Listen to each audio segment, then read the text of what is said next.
माई के बारे में पता लगाने के लिए एक बार फिर अथर्व का फोन निकालना होगा, लेकिन कैसे समझ में नहीं आ रहा है। अथर्व अच्छे से जानता है कि मैं और कल्याणी माई को बचाने की कोशिश कर रहे हैं, इसलिए अपने मोबाइल को लेके वो उतना ही चौकन्ना हो गया है।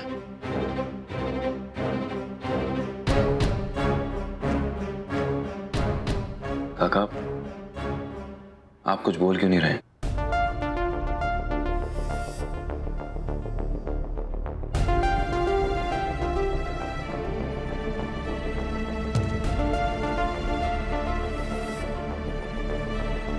काका, आप ठीक हैं?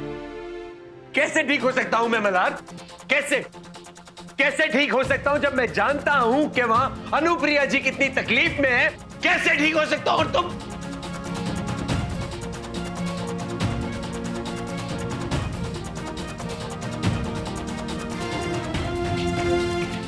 सॉरी।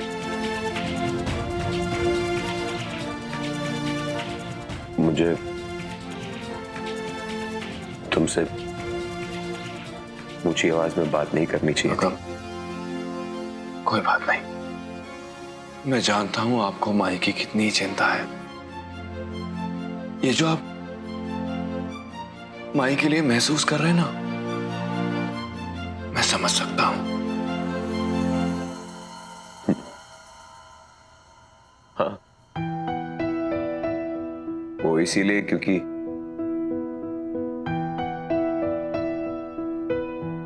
कुछ लोगों की तरह मैं अपने दिल की बात छुपाता नहीं है।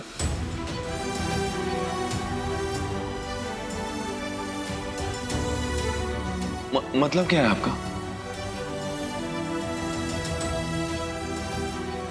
कुछ नहीं। अथर्व का फोन कैसे निकलवाना है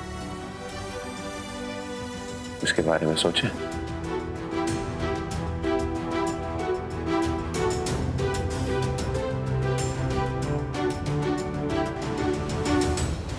बस फिर क्या डैडी जी, एक फैक्ट्री तालिगांव में, एक फैक्ट्री नासिक में, पूरे प्रांत में हमारे गन्ने के बिजनेस को टक्कर देने वाला कोई नहीं हो।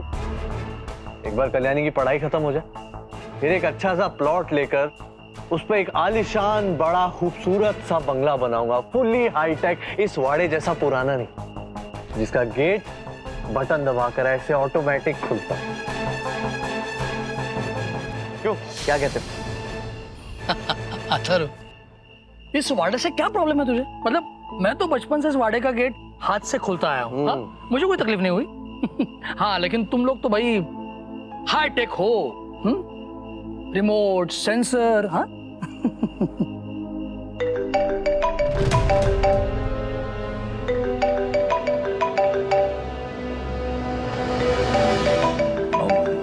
जी, मुझे कुछ जरूरी काम है, मैं बात करता हूँ।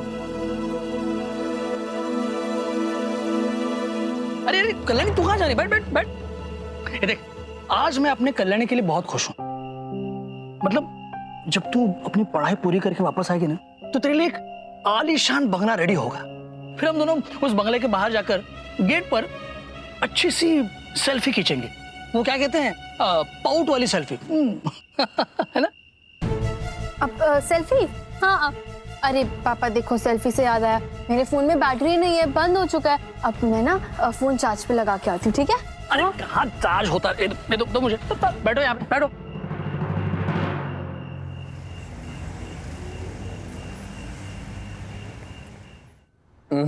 पहले माई को बेहोशी वाला इंजेक्शन दो।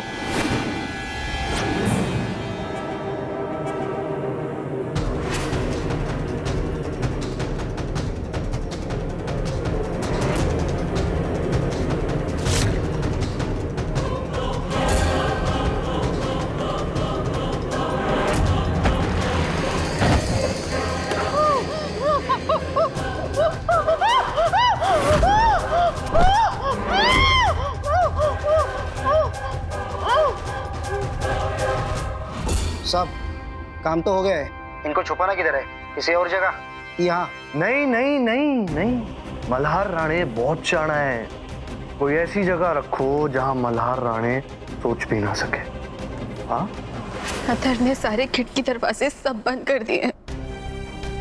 अंदर घुसना इम्पॉसिबल है। ये तो होना ही था कल्याणी।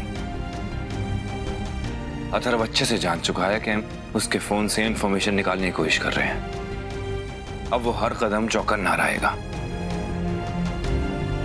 लेकिन तुम फिक्र मत करो, मैं कोई ना कोई रास्ता निकाल लूंगा। अथर्व के लोग भाई को बहुत परेशान कर रहे होंगे ना। कितनी तकलीफ में होगी मेरी आई।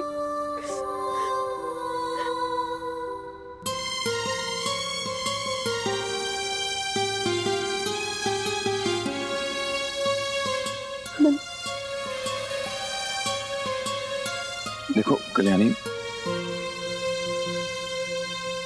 तुम फिक्र मत करो, रात गुजर जाने दो। सवेरे होते ही क्या करना है ये मैं अच्छे से जानता हूं।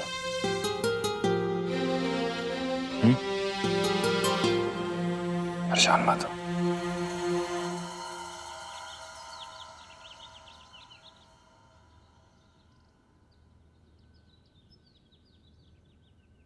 सुनो सुनो, अरे काको नहीं है कोई मर्द इस गांव में जो मेरा मुकाबला कर सके? है किसी में दम? है कोई जवान, बुढ़ा, मोटा, पतला जो कुश्ती के दो हाथ मेरे साथ कर सके? गांव की इज्जत का सवाल है वडगांव वालों। कौन है यहां जिसे अपनी हड्डियों के टूटने का डर नहीं लगता? अरे आय का कोने।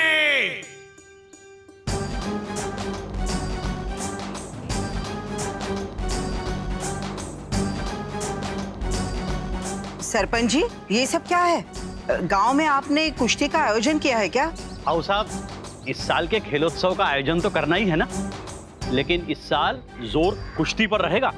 वो पड़ोस के भोरगांव के सरपंच है ना केलकर, उन्होंने इस पहलवान को भेजा है।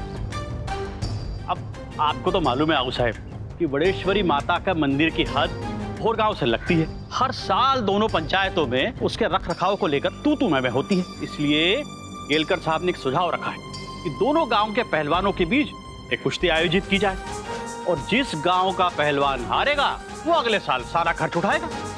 तो आओ साहब, मुझे ऐसा लगता है कि कोई ना कोई पहलवान देशमुख परिवार से भी आना चाहिए। सरपंच साहब, आप यहाँ आओ साहब के यहाँ कहाँ आ गए? मेरे पास आते, मैं गांव की इज्जत के लिए लड़ने के लिए तैयार हूँ। लेकिन आओ साहब क्या, मुझे लगता नहीं यहाँ पे कोई मर्द है जो कुश्ती लड़ने के लिए तैयार होगा।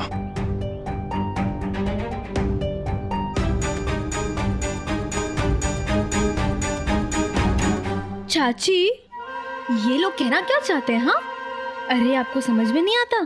ताने मार रहे हैं आपको। हाँ, ये लोग कहना चाहते हैं कि अथर्व एक मर्द नहीं, अथर्व के अंदर ताकत नहीं, वो इस लल्लू पंजू को हरा नहीं सकता। हाँ चाची, आपके होते हुए आपके भाई के बारे में कोई ऐसा क्या कैसे सकता है? आप चुप कैसे रह सकती हैं? बोलिए कुछ, बोलिए। हाँ, क्या मतलब है कोई मर्द नहीं है? हाँ, और तुम्हारी हिम्मत कैसे हुई ऐसे बात करने की? मेरे भाई ने चूड़ियां नहीं पहन के रखी है, समझ ला। मेरा भाई लड़ेगा गांव की इज्जत के लिए। हाँ, एक मिनट, अथर्व जरा बाहर आना तो। अथर्व,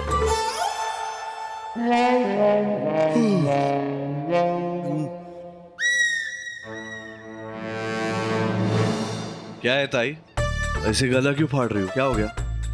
अथर्व, गांव में ना कुश्ती का आयोजन किया है और ये जो है ना, ये पहलवान, इनसे लड़ना है और मैंने ना तुम्हारा नाम डाल दिया। तुम लड़ोगे ना अथर्व? अरे ताई, ऐसे कोई फैसले करने से पहले एक बार पूछ तो लिया करो।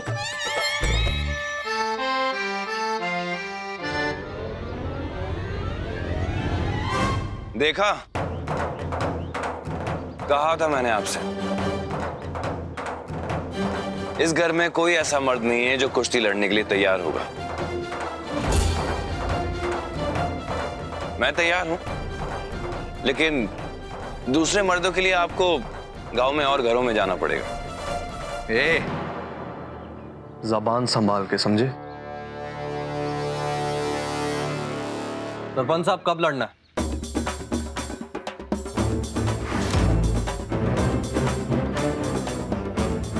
लेकिन इस पहलवान से आप दोनों में से तो कोई एक ही लड़ सकता है। हाँ, तो इसका मतलब ये है ना कि पहले हम मल्हार और अथर्व में कुश्ती करा लेते हैं और जो जीतेगा वो पहलवान जी से लड़ लेगा।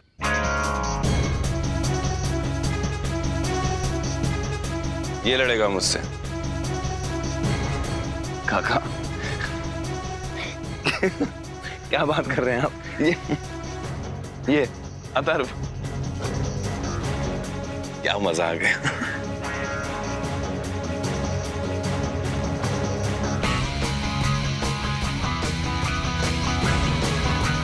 आओ मैदान में, समझ में आ जाएगा। आज तुमने साबित कर दिया अथर्व कि अक्ल भैंस से बड़ी होती है। जाओ जाओ, कुश्ती खेलना है ना, जाओ खेलो। जब तक तुम खेलोगे मैं यहाँ तुम्हारे मोबाइल से आई का लोकेशन निकाल लूंगी। अथर, तू पक्का जीतेगा ना? देख, मेरी इज्जत को ना मिट्टी में मत मिलाना, कळला? अरे ओ जीजा जी, वहाँ खड़े खड़े क्या देख रहे हो? आओ ना, तुम भी तेल लगाओ, अच्छे से तेल लगाओ, इतना तेल लगाओ कि मल्हार राणे मुझे पकड़ ही ना पाए। मैं भी देखता हूँ राणे साहब ये दंगल कैसे जीतते हैं।